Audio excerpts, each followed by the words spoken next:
एक सुंदर और शांत जंगल में जहां ऊंचे ऊंचे पेड़ और साफ नदियां थीं, वहां एक बड़ा और मजबूत छोटू भालू रहता था।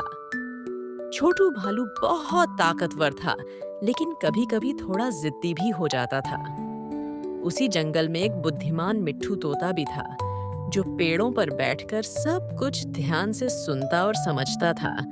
और एक सीधा सादा सुंदर हिरण था, जो अपनी फुर्ती के लिए जाना जाता था। एक दिन छोटू भालू को जंगल के सबसे ऊंचे पहाड़ पर चढ़ने की धुन सवार हुई।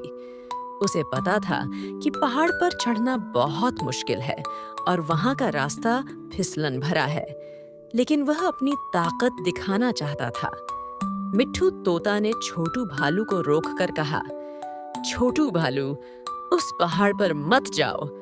अभी हाल ही में बारिश हुई है और रास्ता बहुत फिसलन भरा है। तुम्हें चोट लग सकती है। लेकिन छोटू भालू ने मिट्ठू तोता की सलाह नहीं मानी।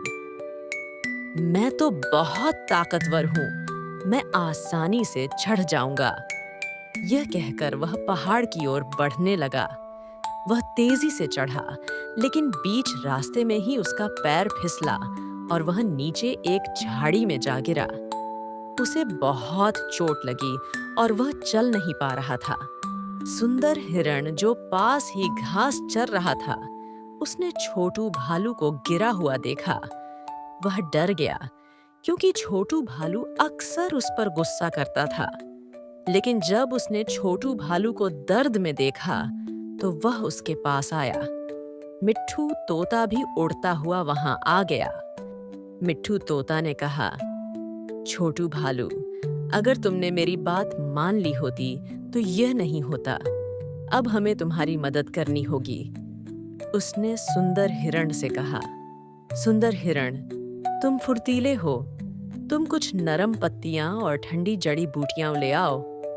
सुंदर हिरण तुरंत दौड़कर पत्तियां और जड़ी बूटियां ले आया। मिट्ठू तोता ने उन पत्तियों और जड़ी बूटियों को छोटू भालू के घावों पर लगाया, जिससे उसे थोड़ा आराम मिला। फिर मिट्ठू तोता ने सुंदर हिरण से कहा, अब सुंदर हिरण, तुम छोटू भालू को सहारा दो और हम धीरे-धीरे उसे उसकी गुफा तक ले चलेंगे।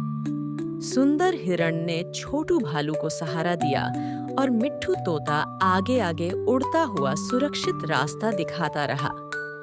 धीरे-धीरे उन्होंने छोटू भालू को उसकी गुफा तक पहुंचा दिया। कुछ दिनों बाद छोटू भालू पूरी तरह ठीक हो गया।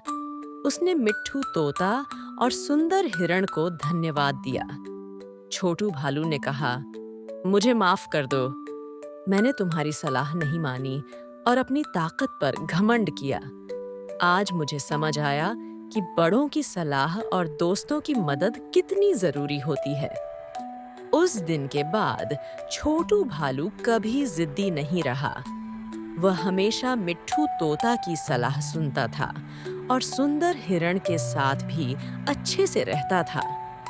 जंगल के सभी जानवर अब उसे पसंद करने लगे। बड़ों और समझदार लोगों की सलाह हमेशा माननी चाहिए।